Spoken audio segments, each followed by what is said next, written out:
Telosku Maïsemaramastijens qui était Epha, l'ombre discrète qui façonna le destin d'un peuple. Imagine un décor ancien, sec et brûlant, où le vent soulève la poussière entre les tentes rudimentaires d'un peuple nomade.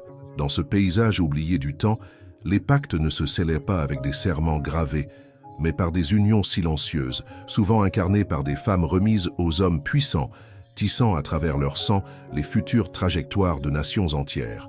C'est dans ce silence ancestral qu'une femme, dont presque personne ne se souvient, marcha à contre-courant de l'oubli pour porter, sans le savoir, une part essentielle du plan divin. Mais qui était-elle vraiment?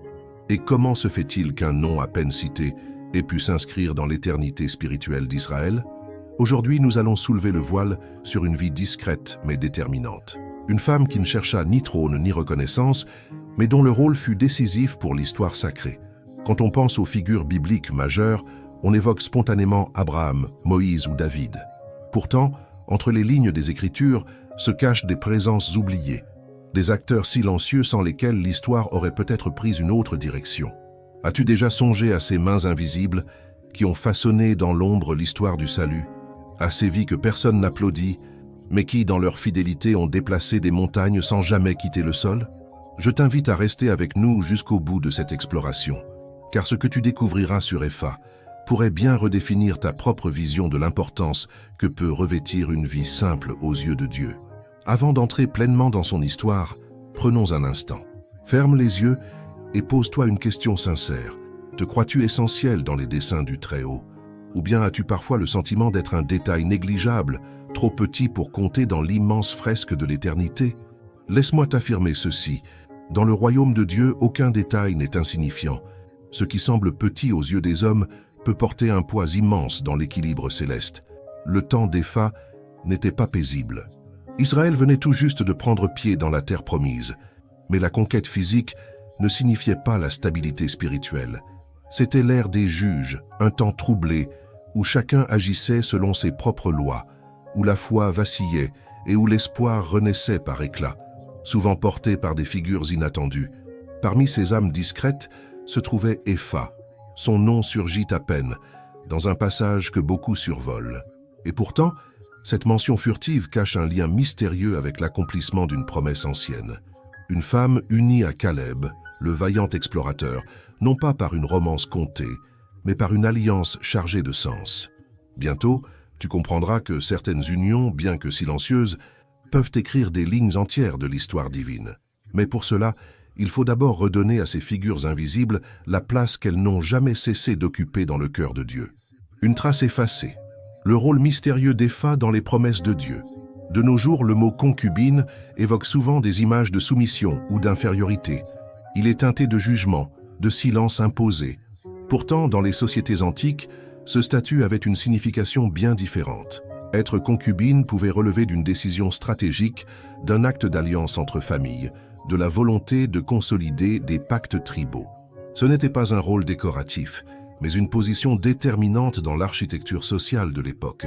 C'est justement là que se trouve Epha. Elle ne fut pas une figurante dans la vie de Caleb. Elle ne fut pas un détail sans conséquence. Son union avec ce chef courageux fut le point d'ancrage d'une lignée qui allait porter les fruits d'une promesse ancienne. Car Caleb, ce valeureux éclaireur, fut l'un des rares à croire que la terre promise n'était pas un rêve lointain, mais une réalité atteignable par la foi. Quand la majorité s'abandonnait à la peur, lui, accompagné de Josué, choisissait de croire. Et Epha, dans l'ombre de cet homme de foi, portait bien plus que la mémoire d'une alliance. Elle portait une graine de continuité, une semence de destinée. Mais que savons-nous vraiment d'elle? À peine une ligne, un seul verset dans le premier livre des Chroniques, 2,46.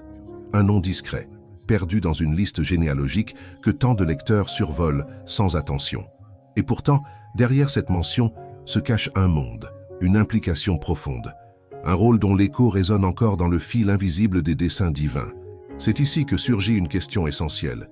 Dieu peut-il bâtir quelque chose de monumental à partir de ce que l'humanité considère comme insignifiant? Au lieu de te donner une réponse immédiate, je te propose une autre voie. Laisse l'histoire d'Epha te répondre. Pas d'un seul coup, mais lentement, à travers les révélations qui se succèdent comme des portes qui ne s'ouvrent qu'à ceux qui avancent sans se décourager. Et pendant ce cheminement, Accepte ce défi. Interroge-toi. Qu'est-ce que je sème aujourd'hui? Est-ce pour le présent ou pour l'éternité? Mes actes, aussi simples soient-ils, portent-ils une trace durable, une empreinte que Dieu pourrait utiliser au-delà de ma propre vie?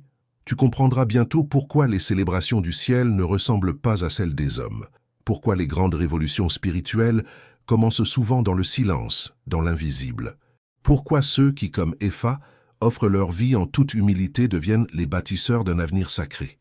Ne t'éloigne pas, l'histoire ne fait que commencer, et ce qui va être dévoilé pourrait bien changer ta manière de voir ton propre chemin de foi. Pour comprendre vraiment Epha, il ne suffit pas de relever son nom dans un verset isolé. Il faut plonger dans l'époque où elle a vécu, un temps marqué par le désordre, la confusion spirituelle, les conflits incessants entre tribus. Israël venait d'entrer dans la terre promise, mais cette terre n'était pas encore unifiée. Les tensions internes étaient aussi menaçantes que les ennemis extérieurs. Dieu, dans sa sagesse, suscitait des leaders inattendus, des figures courageuses, souvent oubliées, mais choisies pour orienter son peuple. Caleb fut l'un d'eux, un homme dont le cœur restait ferme même quand les autres tremblaient. Et c'est auprès de lui qu'Epha fut placée. Pas comme une simple compagne, mais comme une clé silencieuse d'un plan qui allait transcender le temps. Bientôt, tu verras comment cette femme, à travers un seul verset, devint un canal de transmission. Une lignée allait naître d'elle, et cette lignée, en avançant, allait croiser les pas du roi David, puis du Messie lui-même. Un nom oublié, un impact éternel, l'héritage caché d'Epha. À cette époque reculée, une concubine n'était pas simplement une compagne secondaire.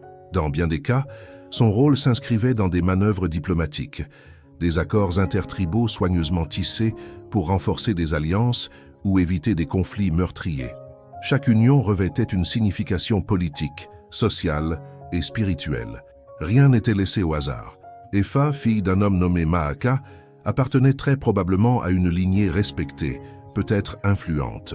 Son lien avec Caleb n'était donc pas le fruit d'un amour romanesque, mais une décision stratégique dans un monde instable, où une seule alliance pouvait sauver ou détruire des générations entières. Alors, pourquoi Dieu aurait-il voulu que son nom soit mentionné, même brièvement, dans les Écritures? Parce que dans le royaume de Dieu, il n'y a pas de rôles insignifiants. Le fils d'Epha, Haran, marqua le début d'une branche nouvelle au sein de la tribu de Juda.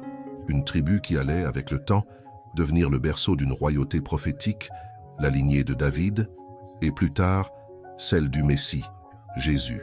Prends un instant pour mesurer cela.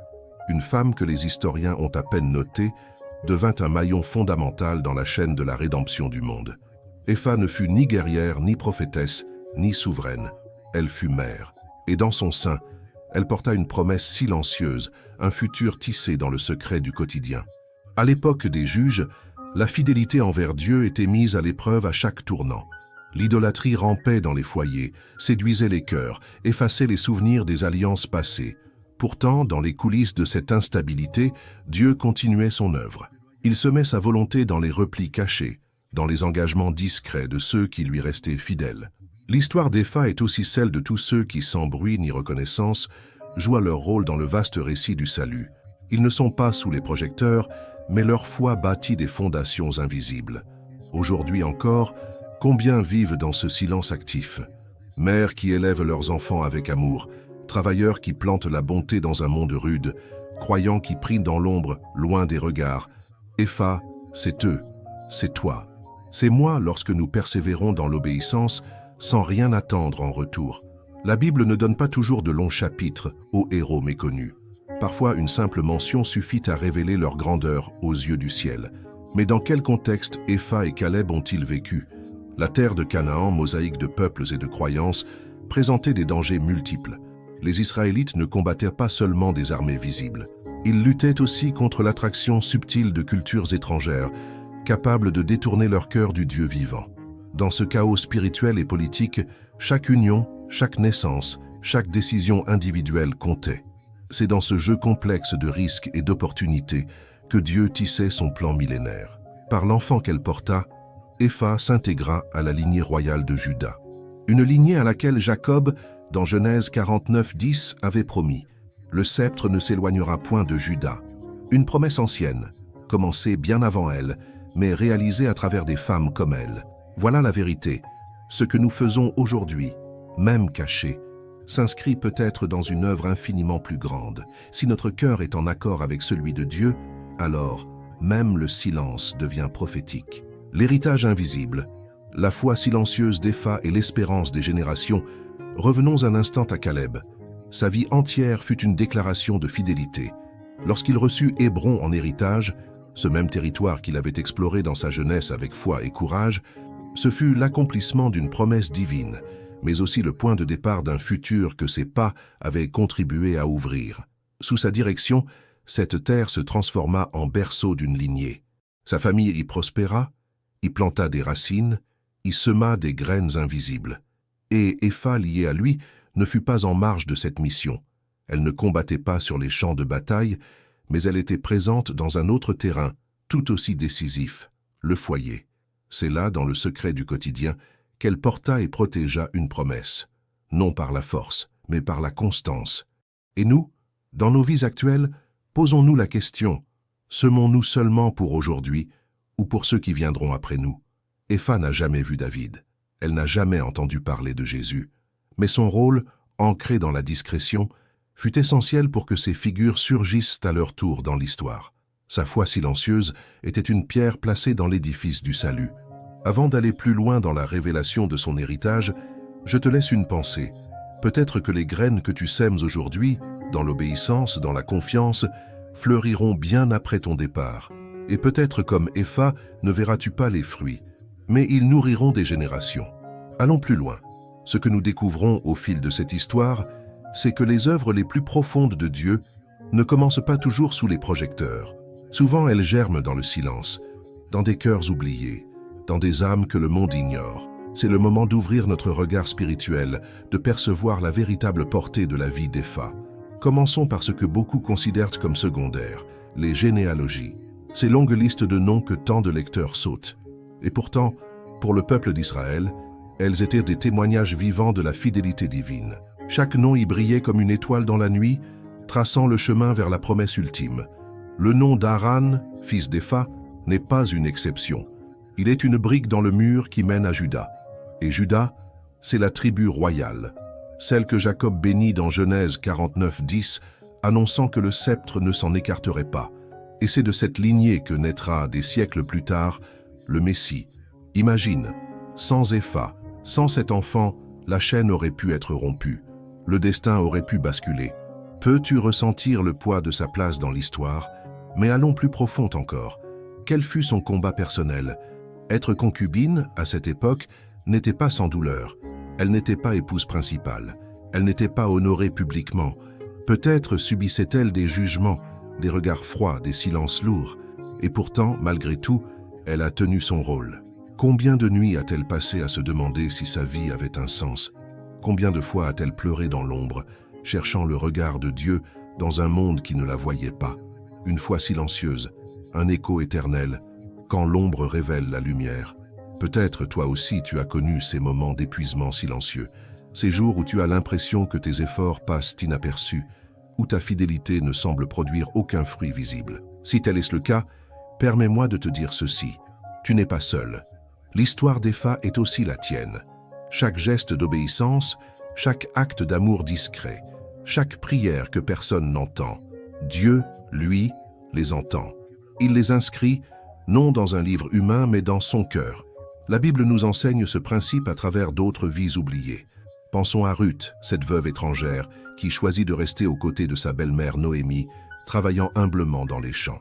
Aux yeux des hommes, sa vie semblait condamnée à la pauvreté et à l'oubli, et pourtant c'est sa fidélité qui l'a conduite jusqu'à la lignée de David et du Christ. Ou encore Anne, la mère de Samuel, qui pria pendant des années sans recevoir de réponse. Ses pleurs silencieux, son espérance obstinée, devinrent le prélude à une transformation profonde d'Israël. Les Écritures sont peuplées d'hommes et de femmes ordinaires, déchirés intérieurement, mais qui ont choisi de faire confiance malgré tout. Epha se tient parmi eux. Elle aussi a connu sa lutte intérieure. La Bible ne nous livre pas ses pensées, ni ses larmes, mais le contexte dans lequel elle vivait nous autorise à entrevoir ses combats. Le besoin de reconnaissance, la peur de l'oubli, l'inquiétude pour l'avenir de son fils. Et malgré tout cela, elle a tenu bon, elle a poursuivi son chemin, parce qu'elle savait peut-être au plus profond d'elle-même que la fidélité ne dépend pas de l'admiration des hommes, mais du regard de Dieu. L'apôtre Paul l'écrit dans 1 Corinthiens 1, 27-28. Dieu a choisi les choses folles du monde pour confondre les sages. Et Dieu a choisi les choses faibles du monde pour confondre les fortes. Et Dieu a choisi les choses viles du monde, celles qu'on méprise, celles qui ne sont pas, pour réduire à rien celles qui sont. Épha incarne cette vérité. Sa vie discrète aux marges du récit portait pourtant une force invisible. Son ventre ne porta pas seulement un fils, il porta une promesse. À ce stade, j'aimerais te poser une question simple mais profonde. As-tu déjà pensé que ta vie n'avait aucun impact? As-tu douté d'avoir une place réelle dans le plan de Dieu? Si oui, alors souviens-toi, Dieu ne mesure pas la grandeur comme le monde. Pour lui, chaque petit acte d'obéissance a une résonance éternelle. Rien de ce qui est accompli dans l'amour, dans la foi, dans le service n'est oublié. Car nous sommes tous, à un moment ou un autre, déchirés entre deux voies, celle de Dieu et celle du doute. Le doute murmure « Tu ne comptes pas. Personne ne voit ce que tu fais. Ta foi ne changera rien. » Mais Dieu proclame « Je te vois. Je connais ton cœur. Je transforme chacun de tes pas de foi en quelque chose que tu ne peux même pas imaginer. » Hébreux 6, 10 nous rassure ainsi « Dieu n'est pas injuste pour oublier votre œuvre et l'amour que vous avez montré pour son nom, ayant servi les saints et les servant encore. Rien de ce que tu fais pour lui n'est perdu. » Pensons maintenant au fil des générations. Quand Épha mit au monde Haran, elle n'imaginait sans doute pas que sa descendance participerait à la venue du Messie. À ses yeux, elle élevait simplement un enfant dans un monde difficile. Et pourtant, Dieu tissait déjà, en secret, des liens vers l'éternité. Le poids d'une vie fidèle, la mission discrète d'Épha, ton appel aujourd'hui. Toi aussi, tu es en train de semer pour les générations à venir. Peut-être que ta foi servira de fondation à celle de tes enfants. Ou peut-être qu'un inconnu, en t'observant, sera fortifié dans sa propre marche. Il est possible que ta fidélité prépare des chemins que tes yeux ne verront jamais. Dieu ne cherche pas des exploits spectaculaires. Il bâtit son royaume avec des cœurs prêts à obéir, même dans l'ombre. Et voici une vérité essentielle. L'impact d'une vie ne se mesure pas à sa renommée, mais à sa fidélité. Les grands noms de notre époque seront un jour oubliés. Mais ceux qui ont marché humblement avec Dieu occuperont pour toujours une place dans son cœur. Comme Épha, chacun de nous reçoit un appel unique. Et même si aucun livre ne sera jamais écrit sur ta vie, même si le monde ne t'applaudit jamais, Dieu, lui, a déjà gravé ton histoire dans ses mains. Ésaïe 49, 16 nous dit « Voici, je t'ai gravé sur les paumes de mes mains. » Une promesse puissante, intime, éternelle. Garde cela au fond de ton cœur. Chaque geste d'amour, chaque sacrifice invisible, chaque journée où tu choisis de persévérer malgré tout, a une valeur incalculable aux yeux du Créateur. Et maintenant, laisse-moi t'inviter à quelque chose de profond. Ne laisse jamais la modestie apparente de ton histoire te faire douter de son importance. Ne crois pas au mensonge qui dit que ta vie est trop ordinaire pour avoir un sens. Chaque pas d'obéissance que tu poses construit un édifice que tu ne peux encore imaginer. Et parfois, ce que personne ne voit ici-bas est célébré dans les cieux. L'histoire d'Épha n'est pas seulement un souvenir enfoui, c'est une voix qui continue de parler aujourd'hui. Une invitation claire pour tous ceux qui avancent dans la foi malgré l'invisibilité. Reste ferme, continue de semer, fais confiance. Dieu utilise chaque détail, même ceux que personne d'autre ne remarque. La grandeur véritable ne se mesure pas au bruit des applaudissements, mais à la profondeur d'une fidélité constante. Et dans la suite de ce récit, nous verrons ensemble comment vivre à la lumière de cette vérité, comment incarner dans le quotidien les leçons qu'Épha nous laisse, comment devenir comme elle porteur d'un héritage qui laisse une empreinte, même si notre nom n'est connu que par le ciel. Allons plus loin. L'empreinte que personne ne voit, la vie d'Épha comme modèle de fidélité. Jusqu'ici, nous avons compris qu'Épha n'était pas simplement une note de bas de page dans les Écritures. Sa mission silencieuse fut cruciale dans le plan souverain de Dieu. Mais désormais, il est temps de tourner le regard vers nous-mêmes. Que pouvons-nous tirer de son exemple? Et surtout, comment traduire son histoire en une direction concrète pour nos propres pas? Au fil des siècles, tant d'hommes et de femmes ont cherché du sens dans leur routine. Une confirmation que leur dévouement quotidien n'était pas vain. Et Epha répond à ce cri. Par son silence, sa fidélité continue, sa présence discrète, elle prouve que Dieu agit au travers de ce que le monde méprise. La première leçon est claire, la vraie grandeur n'est pas visible. Nous vivons une époque où la reconnaissance est souvent perçue comme preuve de valeur. Pourtant, la Bible nous enseigne l'inverse. Ce que les hommes ignorent, Dieu l'utilise pour bâtir l'éternité. Epha n'avait pas besoin d'une biographie. Elle avait un rôle choisi. Et ce rôle, Dieu ne l'a jamais oublié.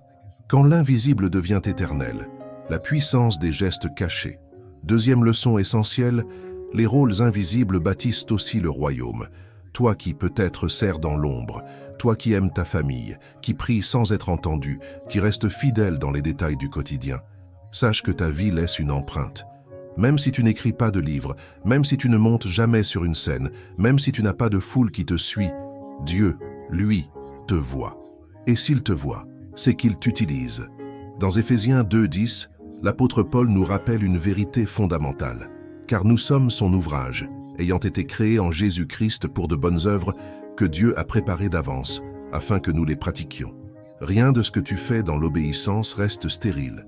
Tout porte du fruit, même si tu ne le vois pas encore. Troisième vérité, l'héritage spirituel commence avec des choix simples, mais constants. Epha ne savait pas que sa descendance serait un jour liée au Sauveur du monde. Pour elle, son rôle se résumait peut-être à élever un fils, à tenir sa maison, à vivre sa foi dans un contexte troublé. Et pourtant, chaque geste d'obéissance, chaque fidélité quotidienne, a semé des graines qui allaient éclore bien plus tard. Chaque mot d'encouragement, chaque acte d'intégrité, chaque prière discrète porte une puissance bien au-delà du visible.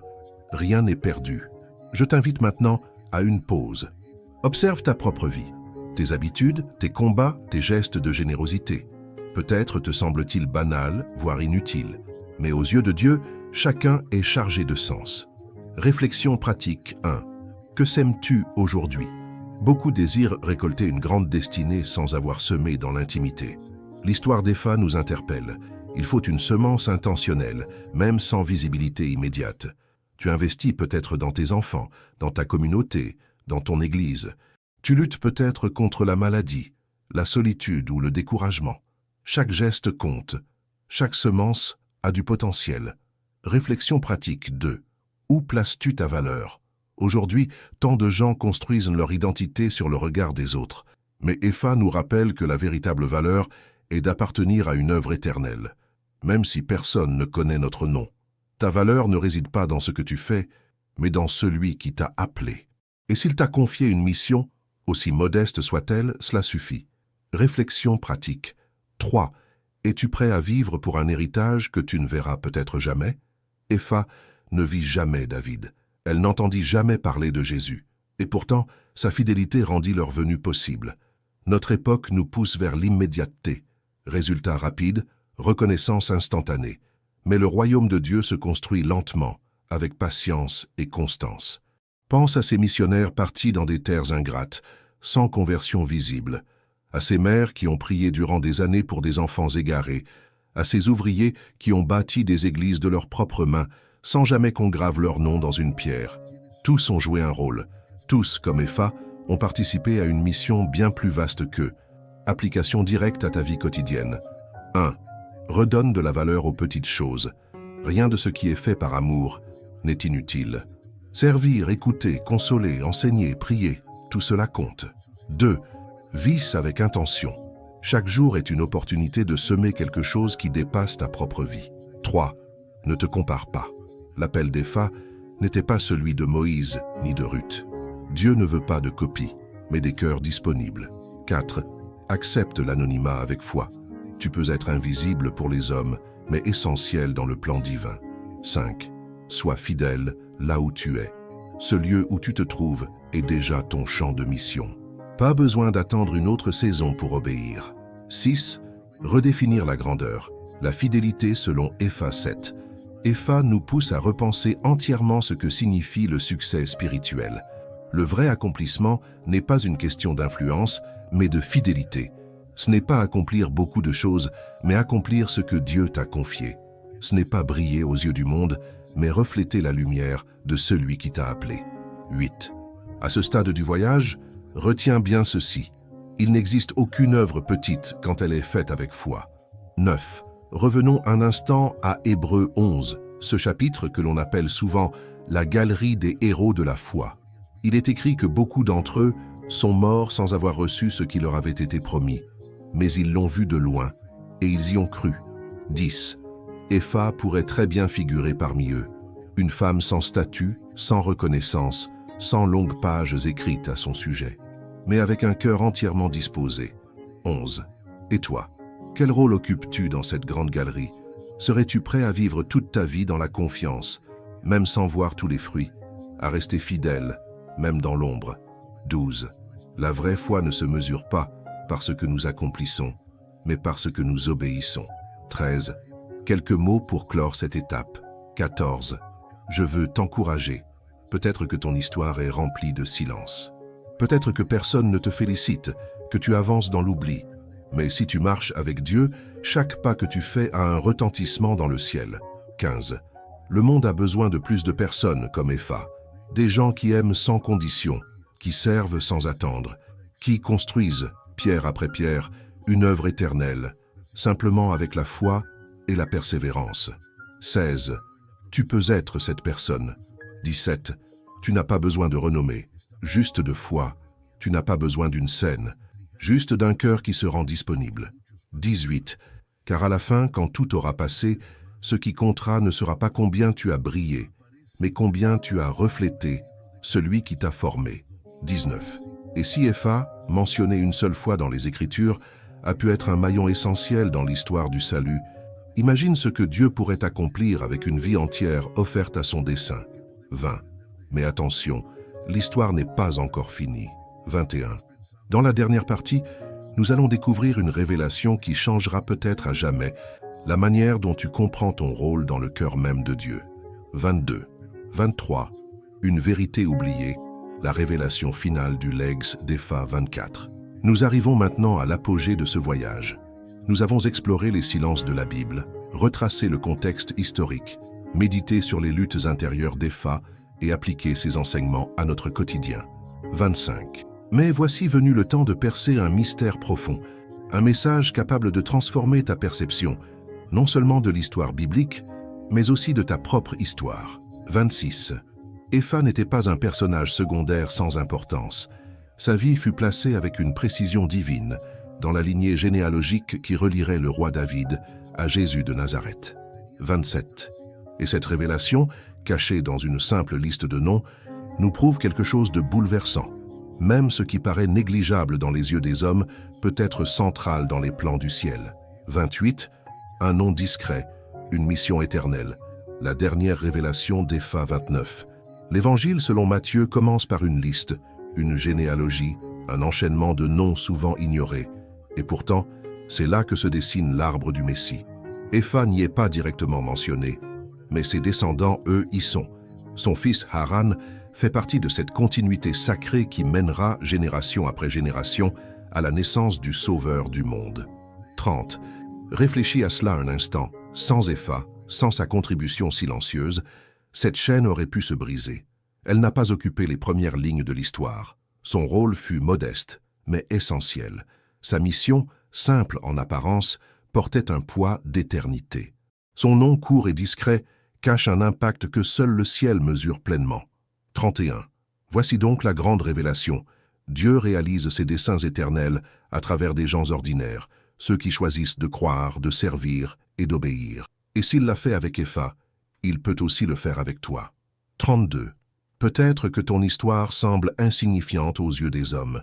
Tu ne feras peut-être jamais la une. Tu ne seras peut-être jamais applaudi par les foules. Mais si tu avances dans la fidélité, si tu sèmes avec foi, si tu offres ton cœur au Créateur, alors tu participes déjà à quelque chose qui dépasse ta propre génération. 33.